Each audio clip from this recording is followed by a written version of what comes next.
안녕하세요. 전쟁에 대한 다양한 주제로 이야기해보는 전쟁도서관 시작하겠습니다. 이번 주제는 근대 전쟁하면 떠오르는 전투 방식, 전열보병에 대한 이야기입니다.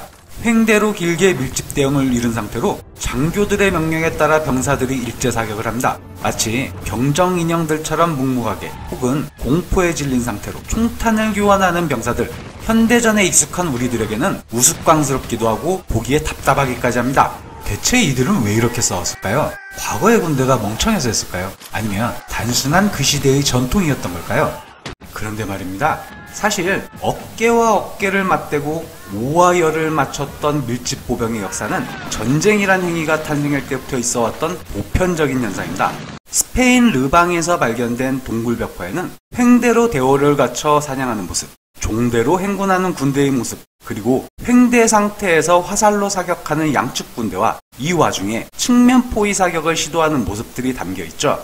그렇습니다. 이때에도 전쟁이란 전사와 전사가 대결하는 집단 난투극이 아니라 대오를 갖춘 군대와 군대의 전투였던 겁니다. 근동 지역에서 메소포타미아, 이집트 문명들이 발생하면서 전쟁의 규모는 더 커지고 군대의 조직도 더 세련되게 되죠. 영화 300에서 우리 레오니다스 형님은 밀집 대응으로 싸우는 그리스 팔랑크스의 원리를 에피알테스에게 친절하게 설명해줍니다. 오른손에 창을 든 병사의 취약한 측면을 바로 옆 병사의 방패로 보호해야 한다. 이렇게 개별 병사가 아닌 하나의 집단으로 된 그리스 팔랑크스 방지는 무시무시한 파괴력을 발휘합니다. 스파르타 전사 개개인은 그리 대단하진 않았지만 집단을 이룬 군대가 진정 두려운 존재였다고 하죠.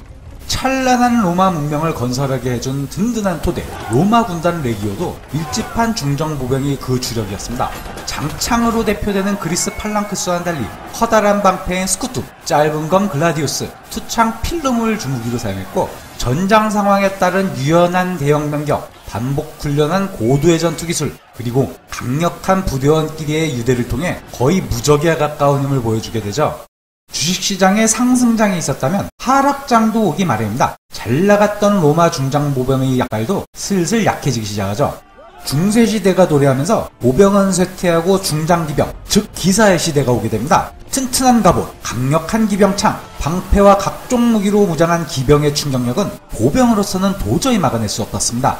게다가 봉건시대에 있어 보병은 억지로 끌려온 농노들이었습니다. 제대로 된 무장도 드물었고 훈련도 받지 못했으며 제후들의 전쟁에 원치 않게 끌려나온 상황이었죠.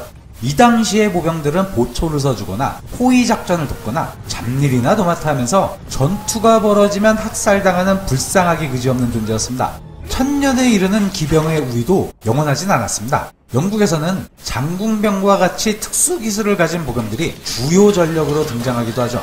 특히 헨리 5세가 이끄는 영국 장군병은 아젠쿠르 전투에서 프랑스 중장기사단을 격파하는 데 있어 결정적 기여를 하게 됩니다. 근대 초기가 되면 보병은 다시 전장의 주역으로 부상하게 되는데 대표적인 부대는 스위스 보병대, 란츠크네이트, 그리고 에스파냐의 테르시오였습니다. 이 세 개의 보병 집단이 전쟁에서 두드러진 활약을 하면서 각 나라의 군대에는 보병이 다시금 주요 전력으로 자리 잡게 되죠. 이들 중 가장 먼저 등장한 것은 스위스 보병이었습니다. 합스부르크 가문으로부터 독립한 스위스는 강렬한 애국심과 지역 공동체의 단결력에 힘입어 강력한 보병 부대를 만들게 됩니다. 장창으로 기병들의 돌격을 저지하고 무시무시한 미늘창으로 기사들의 뚝배기를 깨버리는 스위스 보병은 곧 공포의 대명사가 되어버립니다. 모르가르텐 전투에서는 오스트리아 군대를, 라우펜 전투에서는 부르고뉴 군대를 발라버린 걸 시작으로 무수한 기사들이 이들에게 줄줄이 패하게 되죠. 부르고뉴 공항인 용담공 샤르르 경우에는 낭시 전투에서 스위스 보병의 미늘창에 투구와 두개골이 쪼개져 전사하기도 했습니다. 프랑스는 이 스위스 보병대를 용병으로 고용하여 주요 보병 전력으로 사용하게 되죠. 프랑스의 경쟁자인 신성 로마 제국도 자신들의 보병을 구해야 했는데 좋은 말로는 벤치마킹, 나쁜 말로는 베끼기라고 하죠. 스위스 보병대를 흉내낸 란츠크네이트를 창설하게 됩니다. 비슷한 무장과 전술을 사용하는 스위스 보병대와 란츠크네이트는 곧 전장의 라이벌 관계가 되죠.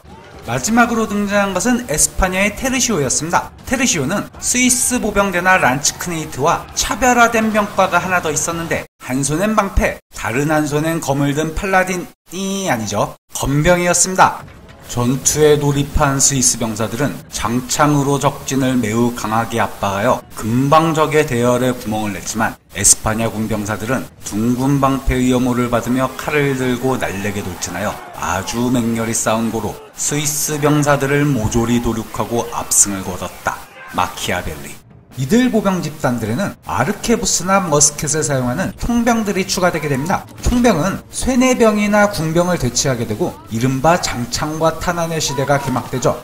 즉 총병으로 적에게 화력을 쏟아부어 적의 전열을 붕괴 혹은 약화시킨 후에 창병이 진격하여 결정타를 가하는 것이 보병 전투의 모습이 된 겁니다. 총병과 창병의 상호 보완은 대기병전에서도 발휘되었습니다. 당시의 아르케부스나 머스켓은 장전 시간이 길었기에 기병 돌격에 취약했었고 기병의 위협에 대처하기 위해서는 창병의 보호가 필요했었죠.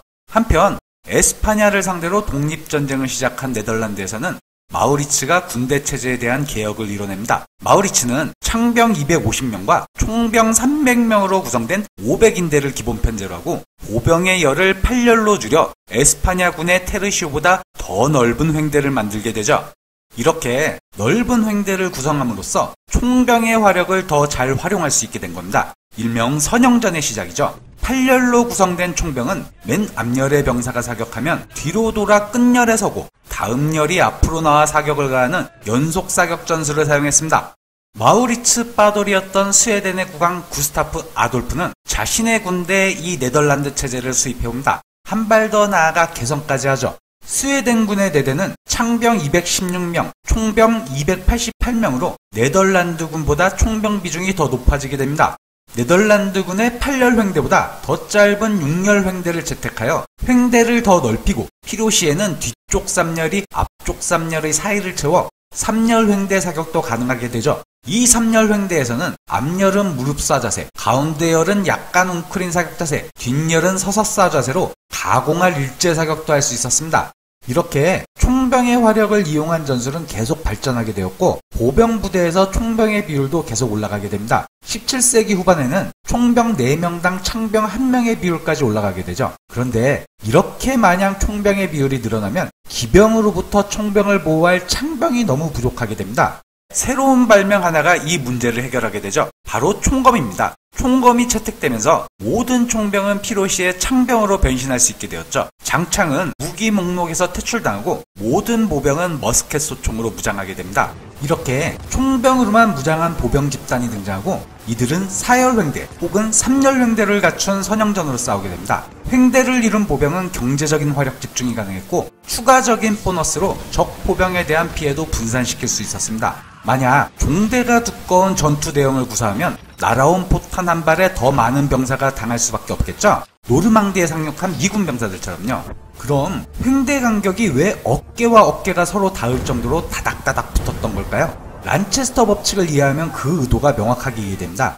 명중률 50%의 무기를 가진 20명의 군대와 10명의 군대가 서로를 향해 사격하면 20명 측은 5명을 잃고 10명 측은 첫 사격에서 바로 전멸해버리죠. 적 병력보다 많은 병력을 유효 사정권에 대치시킬수록 아군 승률이 기하급수적으로 상승하게 되는 겁니다.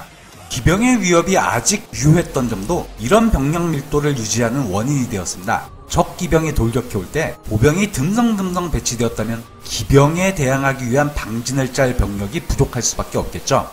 굳이 기병 돌격이 아니어도 아군 병력 밀도가 낮으면 적 보병이 갑자기 돌격해올 때 제대로 저지하지 못하고 쓸려나갈 수밖에 없었습니다.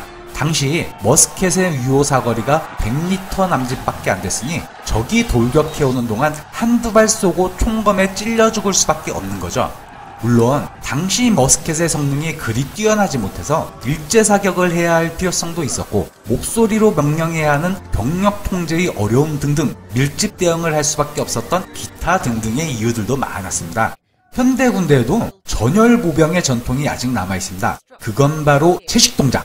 밀집 대응으로 전장을 기동하려면 오와 열을 정렬한 상태로 발을 맞춰 걸어야 했습니다. 이걸 하지 못한 군대는 이동 중에 병사들의 간격이 벌어진다거나 서로 발에 걸려 넘어진다거나 이동 속도가 느릴 수밖에 없었죠. 지금까지 전쟁도서관이었습니다. 다음에 찾아뵙도록 하겠습니다.